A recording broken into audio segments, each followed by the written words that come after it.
അപ്പോൾ നമ്മൾ കഴിഞ്ഞ ക്ലാസ്സിൽ പറഞ്ഞത് എന്തായിരുന്നു? Classification of a organo metallic compounds അല്ലേ? Classification of organo metallic compounds നമ്മൾ കണ്ടു കഴിഞ്ഞു. കുറച്ച് എക്സാമ്പിൾസ് കണ്ടു കഴിഞ്ഞു. That is they can be classified in different ways, and the most scientific way is the classification based on the nature of the carbon metal bond, and they are classified as a ionic organometallic compounds. Example നമ്മൾ കണ്ടു കഴിഞ്ഞു. അതിനുശേഷം organometallic compounds with a metal carbon sigma bonds, അതിന്റെ example കണ്ടു കഴിഞ്ഞു. പിന്നെന്താണ് പഠിച്ചത്? Multi center bonding ഉള്ള, അതായത് നോൺ കൺവെൻഷണൽ ബോണ്ടഡ് ആയിട്ടുള്ള കോമ്പൗണ്ട്സ്, അലുമിനിയം ട്രൈമീഥൈൽ അലുമിനിയം പോലുള്ള അതും നമ്മൾ കണ്ടു കഴിഞ്ഞു. പിന്നെ പൈ ബോണ്ടഡ് ലിഗാൻഡ്സ് ഉണ്ടാക്കുന്ന കോമ്പൗണ്ട്സ് അതും നമ്മൾ കണ്ടു കഴിഞ്ഞു. 4 ക്ലാസ് നമ്മൾ കണ്ടു കഴിഞ്ഞു. പൈ ബോണ്ടഡ് അത് അവസാനം പറഞ്ഞതാണ്. That is pi bonded ലിഗാൻഡ്സ്.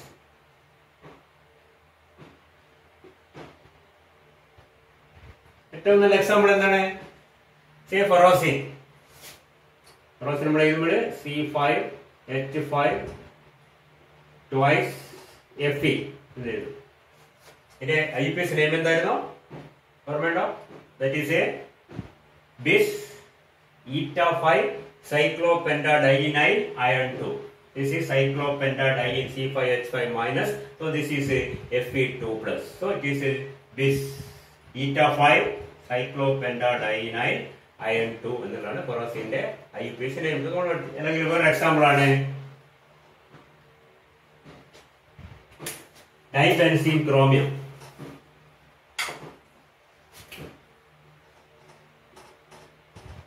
C6H6 twice Cr. That is also a compound under the class sandwich type of compounds. രണ്ട് ബെൻസീൻ റിംഗ് താഴെ മേലെ അതിന്റെ ഇടയ്ക്ക് ഒരു ക്രോമിയം 0 ആണ്, ബെൻസീൻ 0 ആണ്. So it is actually dibenzene chromium 0 ആണ്. 0 നമ്മൾ പറയാറില്ല സാധാരണ, ഞാൻ നേരത്തെ പറഞ്ഞിട്ടുണ്ട്. ഡൈബെൻസീൻ ക്രോമിയം എന്ന് പറഞ്ഞാൽ 2 ബെൻസീൻ റിങ്ങുകളുടെ ഇടയിൽ ഒരു ക്രോമിയം, ജസ്റ്റ് ലൈക്ക് 2 സൈക്ലോപെന്റാഡൈൻ റിങ്ങുകളുടെ ഇടയ്ക്ക് ഒരു അയൺ 2+ വരുന്ന പോലെ തന്നെയാണ് ഇതും. യാതൊരു വ്യത്യാസമില്ല. അതും എന്താണ്? അത് നമ്മൾ ഈ പറഞ്ഞ ക്ലാസ്സിൽപ്പെട്ട കോമ്പൗണ്ട്സ് ആണ്. അപ്പൊ അങ്ങനത്തെ ഒരുപാട് കോമ്പൗണ്ട്സ് ഉണ്ട്. ലോട്ട് ഓഫ് കോമ്പൗണ്ട്സ് ഉണ്ട്. പിന്നെ അതിന്റെ ഹാപ്റ്റിസിറ്റി നമ്മൾ നേരത്തെ പറഞ്ഞു കഴിഞ്ഞു. ഇനി ആ ഗ്രൂപ്പിൽ, അതായത് ക്ലാസിഫിക്കേഷൻ വരുന്ന ലാസ്റ്റ് ക്ലാസ് ആണ് 5ാമത്തെ ഗ്രൂപ്പ്. That is ഇലൈഡ്സ്.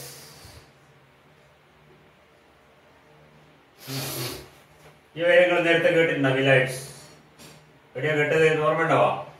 വിറ്റീഗ് റിയാക്ഷൻ പഠിച്ച ഓർമ്മ ഉണ്ടാവും. ഓർഗാനിക് കെമിസ്ട്രിയിൽ വിറ്റീഗ് റിയാക്ഷൻ, വിറ്റീഗ് റിയാക്ഷൻ ഒക്കെ പഠിച്ചിട്ടുണ്ട്. എന്താണ്?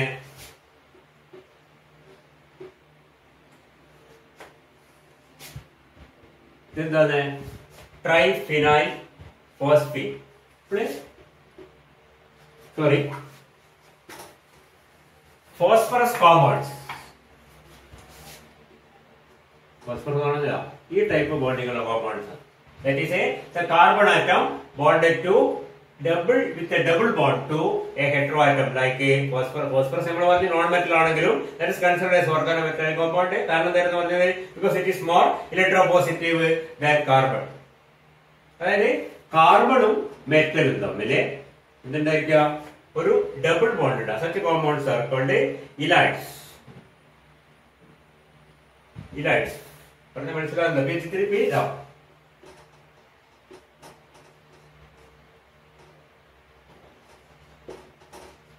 ഈ type compound page 3 double bond CH2 അല്ലെങ്കിൽ സേ C6H5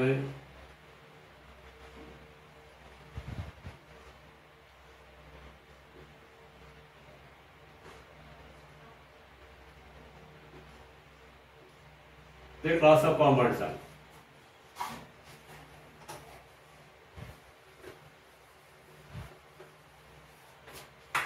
ഇവിടെ എം നമ്മുടെ നോട്ടിലുണ്ട്. എം എന്ന് പറഞ്ഞാൽ അയൺ ആവാം, ക്രോമിയം ആവാം, മോളിബ്ഡിൻ ആവാം, ടങ്സ്റ്റൺ ആവാം, ഒരുപാട് മെറ്റൽസ് ഇതേപോലത്തെ കോമ്പൗണ്ട്സ് ആവും. ഇവിടെ നമുക്ക് കാണാം metal atom doubly bonded to a carbon atom. Such compounds are called, ഇതിനെ നമ്മൾ പിന്നെ പഠിക്കും. കോൾഡ് ഇപ്പൊ നമ്മൾ ക്ലാസിഫിക്കേഷൻ പറയുമ്പോൾ ഇത്രയും മനസ്സിലാക്കും, ഇലൈഡ്സ്. അപ്പൊ ഇങ്ങനെ 4-5 ടൈപ്പായിട്ട് നമുക്ക് ക്ലാസിഫൈ ചെയ്യാം. ഇനി ചില കോമ്പൗണ്ട്സ് നോക്കി ഇതിലൊന്നും വരാത്തതും കാണും, ചിലത് ഇതിൽ ഏതിലും ഉൾപ്പെടുത്താൻ പറ്റുന്ന മനസ്സിലാകത്തും കാണും, അങ്ങനത്തെ ഒക്കെ ഉണ്ടാവും. Anyway classify the classification syllabus എടുത്ത് പറഞ്ഞിട്ടുണ്ട്. Classify the organometallic compounds based on the nature of the carbon metal bond into these 4 or 5 classes. എന്തൊക്കെയായിരുന്നു? Ionic organometallic compounds, organometallic compounds with metal carbon sigma bonds, പിന്നെ electron deficient compounds or with multi centred bonds ഉള്ള compounds, പിന്നെ organometallic compounds with pi bonded ligands like ferrocene, പിന്നെ ഇതാണ് ഇലൈഡ്സ്. നമ്മുടെ നോട്ടിൽ നമ്മൾ 5 class, ചില ബുക്കിൽ 5 കൂടുതൽ കാണും, ചില 5 കുറവ് കാണും. ജസ്റ്റ് മനസ്സിലാക്കുക ക്ലാസിഫിക്കേഷൻ ചെയ്യുന്ന അത്ര മാത്രമേ ഉള്ളൂ. ഞാൻ നേരത്തെ പറഞ്ഞു ഈ നമ്മൾ ഓർഗാനോമെറ്റാലിക് കോമ്പൗണ്ട് തന്നിട്ട് ഏത് ക്ലാസ് കൂടെ നേരിട്ട് ചിലപ്പോൾ നമുക്ക് ചിലതൊന്നും ഈ പറഞ്ഞ ക്ലാസ്സിൽ പെട്ടെന്ന് ഉൾപ്പെടുത്താൻ പറ്റില്ല. ചിലത് ഇതിലും അതിലും പെടുന്നുണ്ട്, അവർക്കൊക്കെ കാണും. No problem. അപ്പൊ അതോടെ ക്ലാസിഫിക്കേഷൻ ഉള്ള ഭാഗവും കഴിഞ്ഞു. ഇനി നമുക്ക് അടുത്ത നമ്മുടെ സിലബസ് പറഞ്ഞിരിക്കുന്നത് alkyls and aryls of a main group elements. Main group elements പറഞ്ഞാൽ ഏതൊക്കെയാണ്? പി ബ്ലോക്കും ഡി ബ്ലോക്കില്ല എസ് ബ്ലോക്കിൽ വരുന്ന എലമെന്റ്സിന്റെ alkyls and aryls, and also of the transition alkyls and aryls of the transition metals. അത് ജനറൽ ആയിട്ടൊന്ന് പറഞ്ഞു പോയിന്നേ ഉള്ളൂ. അതിനെപ്പറ്റി നമ്മൾ ഓരോ ഗ്രൂപ്പ് എടുത്തൊക്കെ മനസ്സിലാവും. For example alkyls and aryls of the first group നമ്മൾ നോട്ടിൽ ചെറുതായിട്ട് പറഞ്ഞിട്ടുണ്ട്. കാരണം ഈ പറഞ്ഞ കോമ്പൗണ്ട്സ് ഒക്കെ നമ്മുടെ കുറച്ചപ്പുറം കൂടുതൽ കാണുന്നതുകൊണ്ട് തന്നെ പ്രത്യേകിച്ച് എന്തിനെടുത്തു സിലബസിലെ വാക്ക് പറഞ്ഞുകൊണ്ട് അവിടെ നോട്ട് ചെയ്യുന്ന മാത്രമേ ഉള്ളൂ. Alkyls and aryls of the main group elements. Main group elements means elements of group 1, group 2, then നമ്മൾ നേരത്തെ പറഞ്ഞ പോലെ ഗ്രൂപ്പ് 13, ഗ്രൂപ്പ് 14 ആൻഡ് ഗ്രൂപ്പ് 15. ഇതിൽ വരുന്ന ആൽക്കലി മെറ്റൽസ്, ഇതിൽ വരുന്ന ആൽക്കലൈൻ എർത്ത് മെറ്റൽസ്, ഇതിൽ വരുന്ന ബോറോൺ ഫാമിലിയിൽപ്പെട്ട എലമെന്റ്സ് മെറ്റൽസ് പറഞ്ഞൂടാ. ഇതിൽ വരുന്ന എന്താണ് 14 കാർബൺ ഫാമിലി വരുന്ന ചില എലമെന്റ്സ്, കാർബൺ ഒഴികെയുള്ള ഇതിൽ വരുന്ന നൈട്രജൻ ഫാമിലി, നൈട്രജൻ ഒഴികെയുള്ള എലമെന്റ്സ്. കാർബൺ കഴിഞ്ഞിട്ട് അടുത്ത് വരുന്ന എന്താണ്? സിലിക്കൺ ആണ്. നൈട്രജൻ കഴിഞ്ഞിട്ട് അടുത്ത് വരുന്ന എന്താണ്? ഫോസ്ഫറസ് ആണ്. ഓക്കെ, ഈ പറഞ്ഞ എലമെന്റ്സ് ഒക്കെ for example alkali metals lithium, sodium, potassium, rubidium, caesium എല്ലാം all form organometallic compounds, and we have seen that except lithium all other first group elements like sodium, potassium etc. form ionic covalent compounds. നമ്മുടെ classification ഉണ്ട് ionic covalent compounds. ഉണ്ടാക്കാനുള്ള method ഒക്കെ ഉണ്ട്. അത് അത്ര വിശദമായിട്ട് വേണമെന്ന് എനിക്ക് തോന്നുന്നില്ല, കാരണം ജസ്റ്റ് ഒന്ന് പറഞ്ഞു പോയിട്ടുണ്ട്. എന്നാലും ചില സ്ഥലത്തൊക്കെ ഞാൻ ചില കാര്യങ്ങൾ പറഞ്ഞിട്ടുണ്ട്, നോട്ടിൽ ശ്രദ്ധിക്കാം. How to prepare an ionic organometallic compound. മനസ്സിലായില്ലേ? അതൊക്കെ അത്ര ഇമ്പോർട്ടൻ്റ് ആണെന്ന് തോന്നുന്നില്ല, എന്നാലും മനസ്സിലാക്കി വെക്കുക. ഗ്രൂപ്പ് 1ൽപ്പെട്ട എലമെന്റ്സ് ലിഥിയത്തിന്റെ കോമ്പൗണ്ട്സ് നമ്മൾ നേരത്തെ പഠിച്ചിട്ടുണ്ട്, അങ്ങ് ഓർമ്മയുണ്ടാവും. ഡിഗ്രി ക്ലാസ്സിലൊക്കെ പഠിച്ചിട്ടുണ്ട്. ഓർഗാനോമെറ്റാലിക് കോമ്പൗണ്ട്സ് അല്ല, ഈ ഗ്രീനാർ റിയൻസ് ഒക്കെ പഠിച്ചപ്പോൾ തന്നെ പഠിച്ചിട്ടുണ്ട്. അതിന്റെ കൂടെ തന്നെ ആൽക്കൈൽ ലിഥിയംസ്, സിന്തറ്റിക് കോമ്പൗണ്ട്സ്. ഗ്രീനാർ റിയൻസ് പോലെ തന്നെ സിന്തറ്റിക് കോമ്പൗണ്ട്സിന്റെ ക്ലാസ് ഓഫ് കോമ്പൗണ്ട്സ് ആണ് alkyl lithiums. They can be used for the preparation of large variety of organic compounds, just like a Grignard reagents. Okay, alkyl lithiums. അതും നമ്മൾ ഓർമ്മയുണ്ടാവും. RMgX Grignard reagent കാർബൺ ഡൈ ഓക്സൈഡ് ചേർത്ത് അതിനുശേഷം hydrolysis നടത്തി കഴിഞ്ഞാൽ you will get a RCOO. ഇത് നമ്മൾ പണ്ട് പഠിച്ച ഓർമ്മയുണ്ടെന്ന് അറിയാം നിങ്ങൾക്ക്. കാർബോക്സിലിക് ആസിഡ് ഉണ്ടാക്കാൻ ഞങ്ങൾ മെത്തേഡാണ് Grignard reagentൽ നിന്ന് കാർബൺ ഡൈ ഓക്സൈഡ് ആഡ് ചെയ്തതിനു ശേഷം ഹൈഡ്രോളിസിസ് നടത്തി കഴിഞ്ഞാൽ you will get a കാർബോക്സ്. അതേപോലെ തന്നെ നമുക്ക് വേണമെങ്കിൽ lithium methyl lithium or lithium methyl can also react with say carbon dioxide and hydrolyze to form say. ഇതുപോലെ ഞാൻ പറഞ്ഞതേ ഉള്ളൂ, മനസ്സിലായില്ലേ? അപ്പൊ സിന്തറ്റിക് കോമ്പൗണ്ട്സ് വളരെ കൂടുതലുള്ള കോമ്പൗണ്ട് ആണ് lithium ആൽക്കൈൽസ്.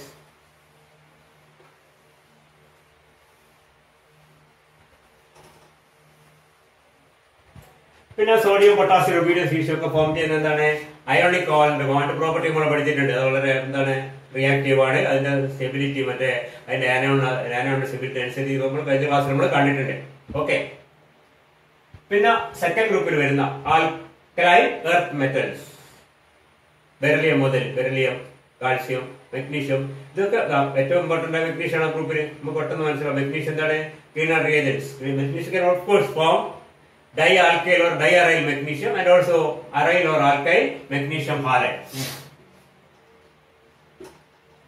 Dialkyl magnesium or diaryl magnesium can be formed, or they can also form aryl magnesium halide and alkyl magnesium halide. ഈ ടൈപ്പ് കോമ്പൗണ്ട്സ് ഒക്കെ ഫോം ചെയ്യാനുള്ള കപ്പാസിറ്റി അറിയേണ്ട മെഗ്നീഷ്യത്തിനുണ്ട്. ഉണ്ടാക്കാനുള്ള മെത്തേഡ് അതൊക്കെ നമുക്ക് ചെറുതായിട്ട് അറിയുന്ന കാര്യമാണ്, പ്രത്യേകിച്ച് അങ്ങനെ ചോദിക്കും തോന്നില്ല.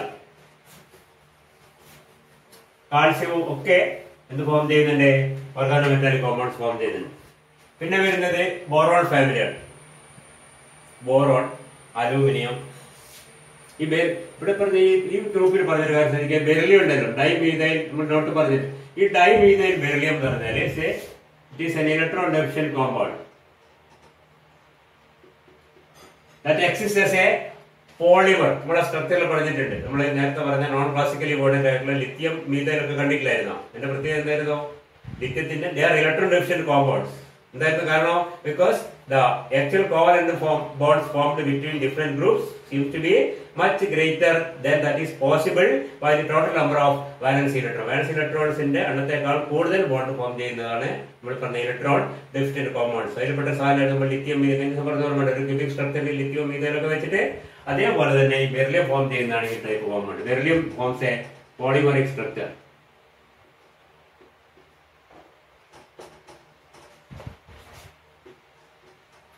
ഇതാണ് ഒരു ഡൈമീഥൈൽ ബെറിലിയം. പക്ഷെ ഇത് എക്സിസ്റ്റ് ചെയ്യുന്നത് എങ്ങനെയാണ്? ഈ മീഥൈൽ ഇത് തമ്മിലൊരു ബോണ്ട് ഉണ്ട്, ഈ മീഥൈൽ ഇത് തമ്മിലൊരു ബോണ്ട് ഉണ്ട്, ഈ മീഥൈൽ ഇത് തമ്മിലൊരു ബോണ്ട് ഉണ്ട്, ഇപ്പോൾ ഒരു ബെറിലിയം ഉണ്ട്. എങ്ങനെ? It exist as A polymeric structure. And you can see that this methyl in between say act as a bridge between two beryllium. This also എല്ലാ മീഥൈലും അറ്റത്ത് വരുന്ന മീഥൈലിൽ മാത്രമേ ഒരു വ്യത്യാസമുള്ളൂ ടെർമിന്. ബാക്കി എല്ലാം എന്താണ്? ഇത് ഏറെ മാർക്ക് വെറുതെ ഇട്ട് കാണിക്കാനുണ്ട്. ഏറെ മാർക്ക് നേടാൻ പറ്റില്ല. ശരിക്കും ഇങ്ങനെ തന്നെ കാണിക്കേണ്ടത്. മനസ്സിലായില്ലേ? വ്യത്യാസം വേണ്ടിയൊക്കെ മനസ്സിലാൻ വേണ്ടി രണ്ട് മീഥൈൽ മാത്രമേ ബെറിലിയത്തിന്റെ കൂടെ ഉള്ളൂ. ബാക്കി രണ്ട് മീഥൈല് അതിന്റെ അപ്പുറവും ഇപ്പുറമുള്ള ബെറിലിയത്തിൽ നിന്ന് വരുന്ന ബെറിലിയം മീഥൈലിൽ നിന്ന് വരുന്ന ഓരോ മീഥൈൽ ഗ്രൂപ്പാണ് ഇതുമായിട്ട് ബോണ്ട് ചെയ്തിരിക്കുന്നത്. And we can see that the total number of valence electrons of beryllium is only 2, and it seems to form 4 covalent bonds. That means it is a electron deficient compound. The formula is നമ്മൾ സാധാരണ എഴുതുന്നത് Me2 n times എന്നാണ്.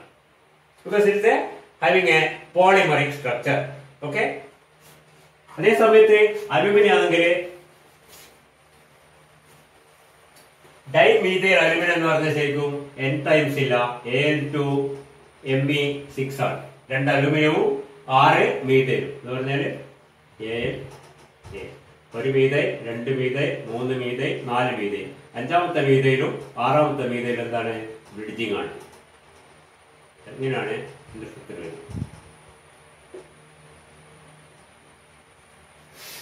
ഇങ്ങനത്തെ form ചെയ്തതിലൊക്കെ സാധാരണഗതി കാണുന്ന ഒരു tendency, ഈ ഗ്രൂപ്പിന്റെ വലിപ്പം കൂടുന്നതനുസരിച്ച് ഇതിലോ പ്രൊപ്പൈലോ ബ്യൂട്ടൈലോ ഐസോബ്യൂട്ടൈലോ കാണുന്നതനുസരിച്ച് ഈ പോളിമറൈസ് ചെയ്യാനുള്ള അല്ലെങ്കിൽ ഡൈമറൈസ് ചെയ്യാനുള്ള ടെൻഡൻസി കുറവായിരിക്കും.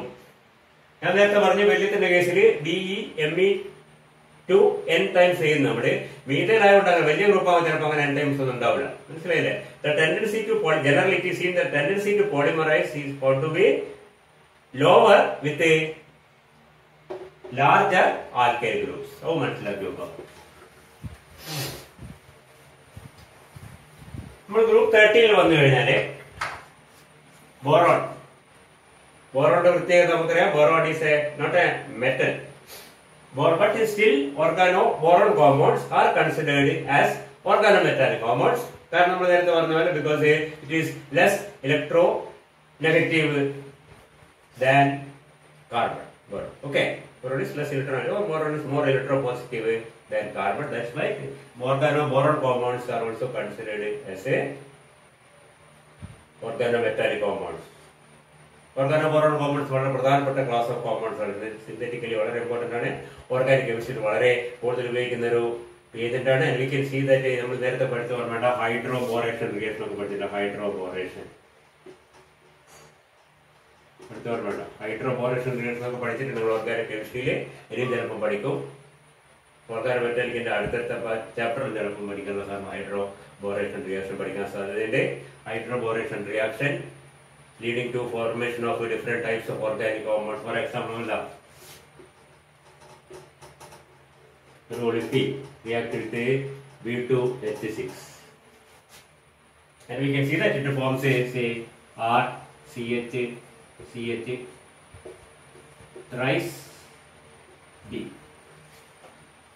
So alkyl group, 3 alkyl groups bonded to a boron. See, and this can be hydrolyzed into alcohol. Alcohol ഒക്കെ മാറ്റുന്ന റിയാക്ഷൻ പഠിച്ചിട്ടുണ്ട്, ഹൈഡ്രോബോറേഷൻ റിയാക്ഷൻ. പഠിച്ച ഓർമ്മയുണ്ടോ നിങ്ങൾക്കറിയില്ല. അങ്ങനത്തെ റിയാക്ഷൻസ് ഒക്കെ ചെയ്യുന്ന organo boron compounds are also very important class of compounds. പിന്നെ ഓർഗാനോ അലുമിനിയം കോമ്പൗണ്ട്സ്. ബോറോൺസിന്റെ കേസിൽ നമ്മൾ കുറച്ച് എക്സാമ്പിൾ ഒക്കെ നോട്ട് കൊടുത്തിട്ടുണ്ട്. How organo boron compounds can be for example different types of organ R3B or R2BH or RBH2. They are synthetically important compounds because you can see that this will react first with carbon monoxide, second with the hydrogen peroxide, it is converted to R3BOH. Sorry, R3B R3COH. That is a tertiary alcohol is formed. The same reaction on R2BH produces a R2CO, a ketone, and the same reaction on RBH produces a RCOOH. That is a carboxylic acid. Alcohols, ketones, carboxylic acid. ഇതൊക്കെ എടുത്ത് നിൽക്കുന്നത് ഈ പറഞ്ഞ organo boron compounds എന്നാണ്. മനസ്സിലായില്ലേ? അപ്പോൾ മറ്റു പല ഗ്രൂപ്പുകളിൽ നമ്മൾ ഓർഗാനോ ബോറോൺ കോമ്പൗണ്ട്സ് ഉണ്ടാക്കി എടുത്ത് പറഞ്ഞ റിയാക്ഷൻ ചെയ്ത് കഴിഞ്ഞാൽ നമുക്ക് ആൽക്കഹോൾസ് ഉണ്ടാക്കാം, ketones ഉണ്ടാക്കാം, carboxylic acid, അങ്ങനെ variety of compounds can be prepared. That is synthetic importance of a organo boron compounds. ഇനി അടുത്ത ബോറോൺ കഴിഞ്ഞ അടുത്തൊരു നിലവിലെ ഗ്രൂപ്പിൽ ആരാണ്? അലുമിനിയം ആണ്. ഓർഗാൻ അലുമിനിയം കോമ്പൗണ്ട്സ് കേൾക്കുമ്പോൾ തന്നെ ഏറ്റവും ആദ്യം മനസ്സിൽ വരേണ്ടത് എന്താണ്? ഇതാണ് Ziegler Natta catalyst. Ziegler Natta catalyst. Aluminium tri aluminium titanium tetrachloride. What is the application of Ziegler-Natta catalyst? Ziegler-Natta catalysts are used widely for the stereospecific polymerization of polyphenic compounds. Polyphenic compounds and stereospecific polymerization പറഞ്ഞാൽ മനസ്സിലാവുന്നുണ്ടാവും. അതിനെപ്പറ്റി വിശദീകരിക്കാൻ സമയമില്ല. Just it is widely used as a catalyst in polymerization എന്ന് പറഞ്ഞാൽ വലിയ കുഴപ്പമില്ല. കുറച്ച് specific ആയിട്ട് പറയുമ്പോൾ ഈ വാക്കൊക്കെ പറയുന്നത്. അല്ലെങ്കിൽ ഓർഗാനിക് പോളിമറൈസേഷൻ റിയാക്ഷനിൽ ഉപയോഗിക്കുന്ന പ്രധാനപ്പെട്ട ഒരു കാറ്റലിസ്റ്റ് ആണ് സീഗ്ലർ-നാട്ട കാറ്റലിസ്റ്റ്. അതിന്റെ ഒരു അവിഭാജ്യ ഘടകമാണ് ഇത് ആൽക്കൈൽ അല്ലെങ്കിൽ tri alkyl aluminium, tri ethyl aluminium. ഇത്തിരി പോളിമറൈസേഷൻ ഒക്കെ പഠിച്ചിട്ടുണ്ടാവും അല്ലെ? അതായത് നല്ലത് മറന്നുപോയിട്ടുണ്ടാവും, കുഴപ്പമില്ല. Anyway understand that organo aluminium compounds are very important class of compound. Ziegler Natta catalyst കണ്ടു നോബൽ പ്രൈസ് കിട്ടിയ കണ്ടുപിടുത്താണ്. ബോറോൺ, പിന്നെന്താണ് അലൂമിനിയം, ഇൻഡിയം, ഗാലിയം, ഇവന്മാരൊക്കെ എന്ത് ഫോം ചെയ്യും? ഓർഗാനോ. എക്സാമ്പിൾസ് കയ്യിൽ കൊടുത്തില്ല, എക്സാമ്പിളൊക്കെ ഒന്ന് രണ്ട് ഓർത്തിരിക്കുക തന്നെയാണ്. Then coming to next group, that is group 14, carbon of course derived silicon. Silicon also you can see that silicon is more electropositive. No doubt because carbon silicon comes below carbon, definitely that it is will be more electropositive or less electronegative than carbon. So organosilicon compounds are also classified as organometallic compounds. And whenever you speak of organosilicon compounds, നമ്മളിപ്പോ തൊട്ടുമ്പ് പറഞ്ഞ ആദ്യം മനസ്സിലാവേണ്ടത് എന്താണ്? ആദ്യം മനസ്സിലാവേണ്ടത് very important class of compounds which are known as silicones. Silicones പറഞ്ഞാൽ എന്താ? Polysiloxanes. That is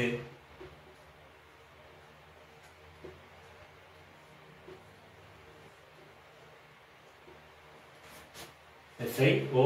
SI ആവശ്യമില്ല, വീണ്ടും O, വീണ്ടും SI, വീണ്ടും ഇങ്ങനെ വരുന്നതാണ്. And there are two alkyl or aryl groups present on each silicon.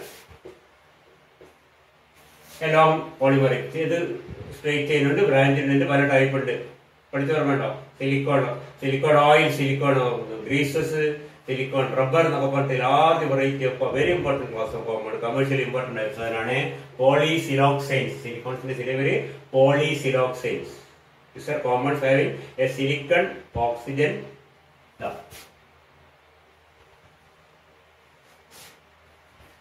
chain on which each silicon atom bears a two alkyl or aryl groups, and depending on the nature of these groups and also depending on the nature of a say interlinking of these chains, different qualities can be produced on these silicons and they can be used for different purposes.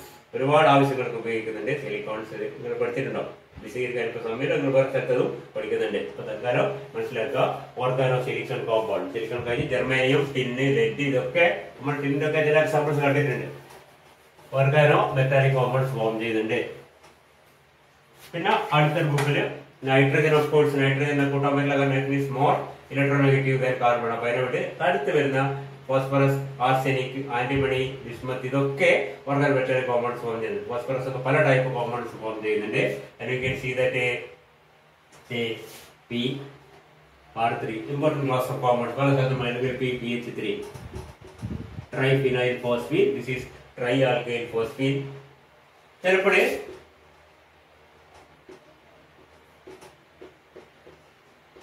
this phosphonium chloride, trialkyl phosphonium, just like a trialkyl ammonium chloride, quaternary ammonium salt salt, quaternary phosphonium salt. NH3 യിൽ നിന്ന് എങ്ങനെയാണോ NH4Cl ഉണ്ടാകുന്നത്, PH3 യിൽ നിന്ന് എങ്ങനെയാണോ PH4Cl ഉണ്ടാകുന്നത്, അതേപോലെ PR3 യിൽ നിന്ന് ഉണ്ടാവുക PR4Cl എന്നുള്ള PR4 plus Cl minus PR4Cl എഴുതിയാൽ മതി, കുഴപ്പമില്ല. പ്ലസും മൈനസും മനസ്സിലാൻ വേണ്ടിയിട്ട് മാത്രമാണ്. മനസ്സിലായില്ലേ? ട്രൈ ആൽക്കൈൽ ഫോസ്ഫോണിയം ഹാലൈഡ്സ്, ഇതൊക്കെ ഇമ്പോർട്ടന്റ് ക്ലാസ് ഒക്കെ ഒരു പല ആപ്ലിക്കേഷനുള്ള കോമ്പൗണ്ട്സ് ആണ്. Phosphorus, arsenic. ആർസെനിക് എന്ന് പറയുമ്പോൾ മനസ്സിലാദ്യം വരുന്നത് എന്താണ്? ആർസെനിക്കിന്റെ കോമ്പൗണ്ട് ആയിട്ട് നമ്മൾ ആദ്യം ഫസ്റ്റ് കണ്ട കാക്കോഡിൽ എന്ന് പറഞ്ഞ കോമ്പൗണ്ട് ഓർമ്മയുണ്ടോ? കോമ്പൗണ്ട് ഓർമ്മയുണ്ടോ? ആർസെനിക്, ആർസെനിക്, ഇവിടെ 2 മീഥൈല്, ഇവിടെ 2 മീഥൈൽ. നേരത്തെ തുടക്കത്തിൽ പറഞ്ഞിട്ടുണ്ട്. First organometallic compound ever prepared seems to be this compound കാക്കോഡിൽ പറഞ്ഞല്ലോ. അപ്പോൾ അങ്ങനെയുള്ള കോമ്പൗണ്ട്സ് ഒക്കെ ഫോം ചെയ്യുന്നുണ്ട്. അത് ഗ്രൂപ്പ് 40. പിന്നെ ഓഫ് കോഴ്സ് 15ലേക്ക് വരുമ്പോൾ ഓക്സിജൻ സൾഫർ ഒക്കെ സാധാരണഗതിയിൽ കാർബണിനെക്കാളും electronegative. Of course telluro seleno telluro that's not important. അപ്പോൾ ഓക്സിജൻ സൾഫർ ഒക്കെ it is more electronegative than carbon. ആ ഗ്രൂപ്പിനെ പറ്റി ആയിരിക്കും പറയേണ്ട ആവശ്യമില്ല. പിന്നെ വരുന്നത് ഏതാണ്? പിന്നെ വരുന്നത് ട്രാൻസിഷൻ മെറ്റൽസ്. സത്യം പറഞ്ഞാൽ ഏറ്റവും കൂടുതൽ organometallic compounds, variety of organometallic compounds, especially ഇത് കാർബണൈഡ്സ് ഒക്കെ ഫോം ചെയ്യുന്നവരാണ് ട്രാൻസിഷൻ മെറ്റൽസ് ആണ്. ഇവിടെ ഈ കാണാൻ പോകുന്നതായ ഒരുപാട് എക്സാമ്പിൾസിലൊക്കെ മിക്കവാറും പ്രധാന പ്രതിയാണ് ട്രാൻസിഷൻ മെറ്റൽസ് ആയിരിക്കും. Large variety of compounds. നമ്മൾ നേരത്തെ കോംപ്ലക്സ് ലിക്വിഡ് പറയുമ്പോൾ പറയാറുണ്ട് complex formation. Of course transition metals വളരെ കൂടുതൽ കോംപ്ലക്സ് ഫോം ചെയ്യും. Of course non transition elements വളരെ കുറച്ച് കോംപ്ലക്സ് ഒക്കെ ഫോം ചെയ്യുന്നില്ല എന്നല്ല, പക്ഷെ പൊതുവെ കുറവാണെന്ന് പറഞ്ഞ പോലെ ഓർഗാനോമെറ്റാലിക് കോമ്പൗണ്ട്സിന്റെ കേസ് വന്നാലും large variety of organometallic compounds are formed by transition different types. Especially നമ്മൾ നേരത്തെ പറഞ്ഞ pi bonded systems, sandwich compounds, ഇതൊക്കെ കൂടുതൽ ഫോം ചെയ്ത് ഇതൊക്കെ മറ്റൊരു ഫോം ചെയ്യുന്നില്ല. അപ്പോൾ ഫോം ചെയ്യുന്നവരാണ് ട്രാൻസിഷൻ മെറ്റൽസ് ആണ്. അപ്പൊ ഞങ്ങളായിട്ടൊന്ന് പറഞ്ഞതേ ഉള്ളൂ. ഇത്രയാണ് നമ്മൾ ഈ പറ്റി പറയാനുള്ളത്. ഇനി അടുത്ത പോയിന്റ്, വളരെ പ്രധാനപ്പെട്ട പോയിന്റ് ആണ്. നമ്മുടെ സിലബസ് നോക്കി കഴിഞ്ഞാൽ അടുത്ത കാണുന്നത് 18 ഇലക്ട്രോൺ റൂൾ.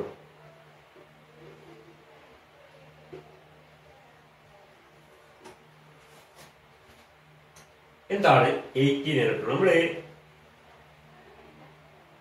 ആദ്യം നമ്മള് കെമിക്കൽ ബോണ്ടിംഗ് പഠിക്കുമ്പോൾ ഫസ്റ്റ് തന്നെ പഠിച്ചിട്ടുണ്ടാവും ഒക്ടറ്റ് റൂൾ. ഒക്ടറ്റ് റൂൾ എന്താണ്? ഒക്ടറ്റ് റൂൾ പ്രധാനമായിട്ട് നമ്മൾ പണ്ടേ കേൾക്കുന്നതാണ്. സ്കൂൾ ലെവലിൽ കേൾക്കുന്നത്. ഒക്ടറ്റ് എന്നതിൽ compound formation, the atom tries to attain an arrangement of 8 electrons.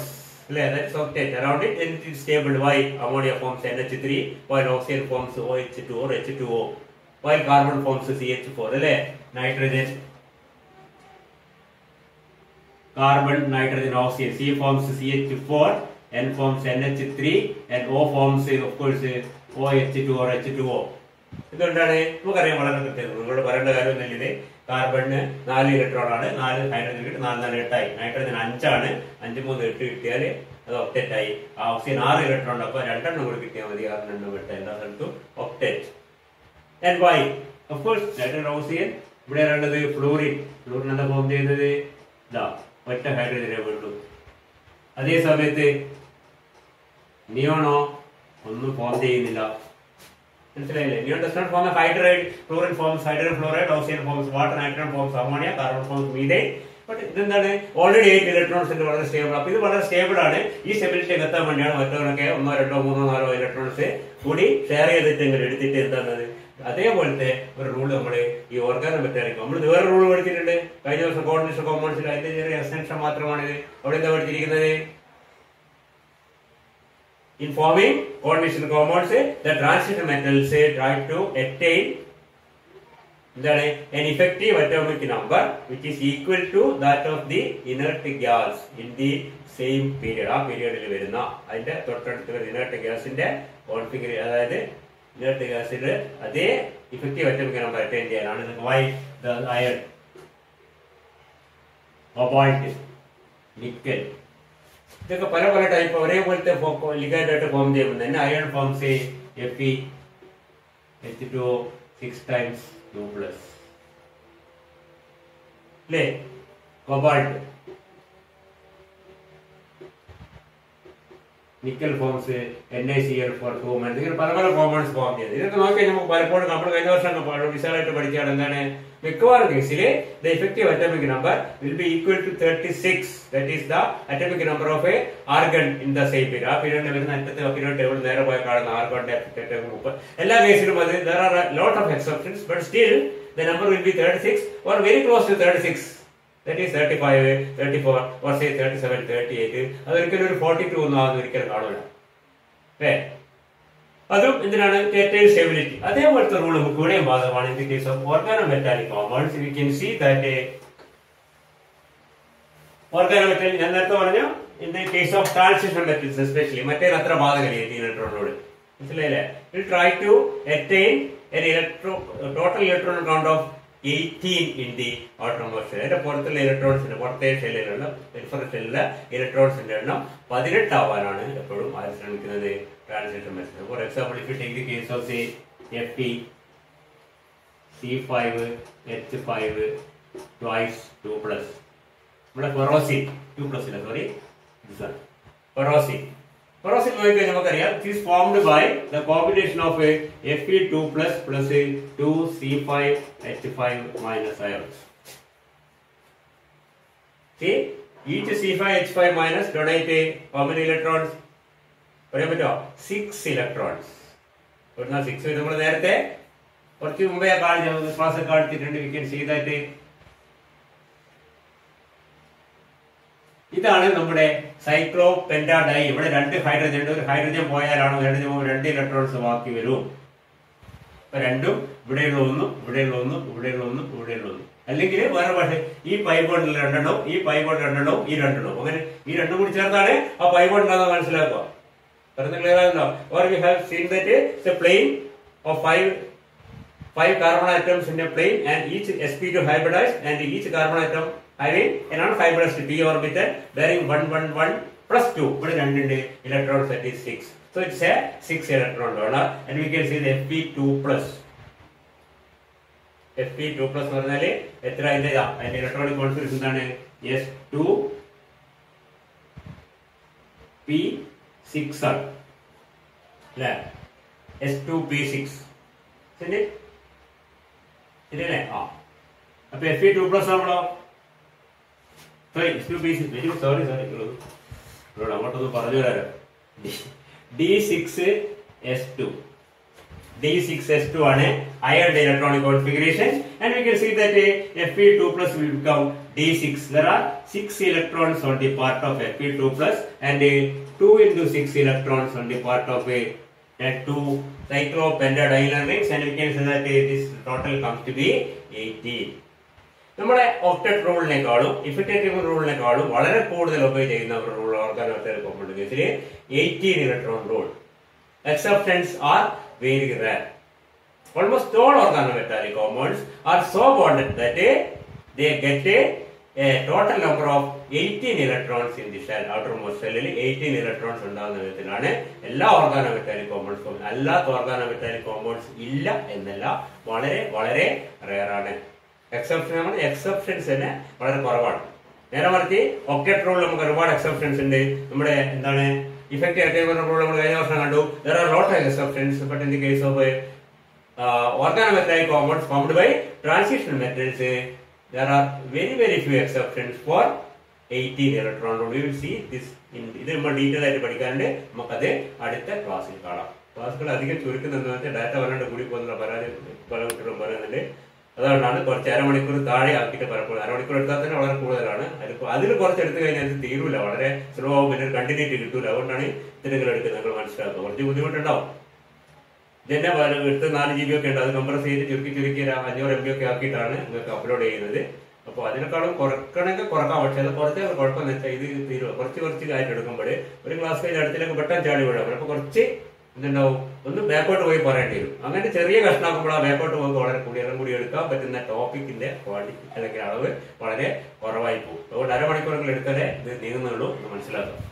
എന്നാലും കംപ്ലൈന്റ് ഉണ്ടെങ്കിൽ പറയാം. ഓക്കെ.